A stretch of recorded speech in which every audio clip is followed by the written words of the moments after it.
Alice fell down the rabbit hole. May found Totoro in the Totoro hole. Coraline went to an alternate reality through a door. Hi.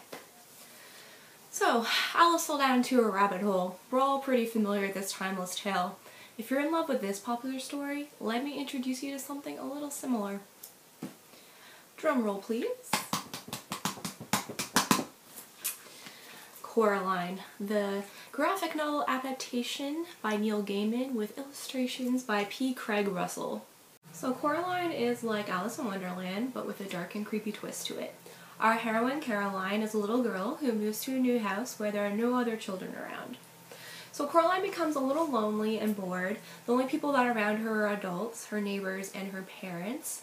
And her parents are pretty busy, and they tend to neglect Coraline a little bit. So whenever she goes to bug them when she's bored, they tell her to go play or do other things.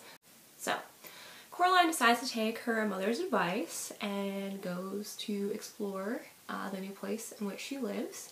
So she goes into her living room and discovers a door, which is locked. She's pretty curious about that. She goes to her mother, and her mother finds the key for the door. So they unlock it, and they open it, and there's a wall. So they think nothing of it. They shut the door and move on. And that night, while Coraline is sleeping, she is awakened by the sound of a scuttling rat across her floor. So she wakes up and kind of follows the rat to the door that was previously locked and shut, and it's jarred open. So the next day, the weather is extremely foggy. The house is kind of shrouded in this mysterious mist. So Coraline decides to go out and play.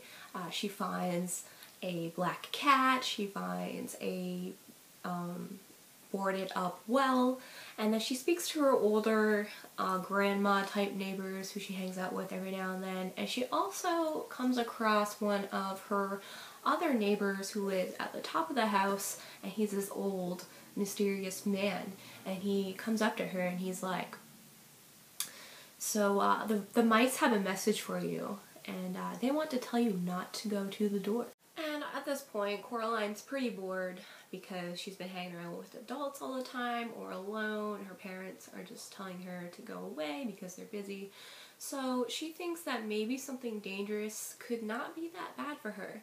So what do you think she does that night? Coraline goes through the door. So it's important to note at this point that the door is no longer walled up. So Coraline walks through it and goes through the metaphorical rabbit hole into another dimension. So what awaits Coraline on the other side of the door is a parallel dimension where everything is exactly the same except her parents. Her parents have buttons for eyes, and they pay attention to her. They are trying to get her to live with them for the rest of her life. And they are really creepy and unsettling, and it's just like, ew, that's creepy. So yeah, so they give her this ultimatum to try to get her to stay there. And she's faced with this decision. If she actually wants to stay here where she has it pretty good, what she's always wanted, or if she wants to go back to her life where she's bored all the time and has to hang out with old people. To figure out what Coraline decides to do and how she manages to overcome her issues, you should read the book. Anyhow, Coraline is already a widely popular book amongst older and younger generations alike because of the appeal to both audiences and the success of the 2009 Tim Burton film. If you're already familiar with Coraline's story, I suggest you pick it up anyway, because the graphic novel has so much more to offer than the regular book or the 2009 movie. They're just not alike at all. The art style is very realistic, which I think is a fresh perspective on the story. So you can see Coraline here, and just give you a little skim through. The art is very nice. And the other thing about it is that a child could pick this up and read it if they're not disturbed by some of the scarier graphics in here, but also an adult could pick it up and enjoy it just as much. I love this book. I read it in about 2 hours, so and if you're not a reader, you could pick this up and read it. Because it's a graphic novel, it's more accessible, and you can read through the pictures and the text, and it's excellent. So I highly recommend this to everyone. It has a different message for adults and the younger generations as well, and that is for younger people to be careful what you wish for, and for parents to pay attention to their kids.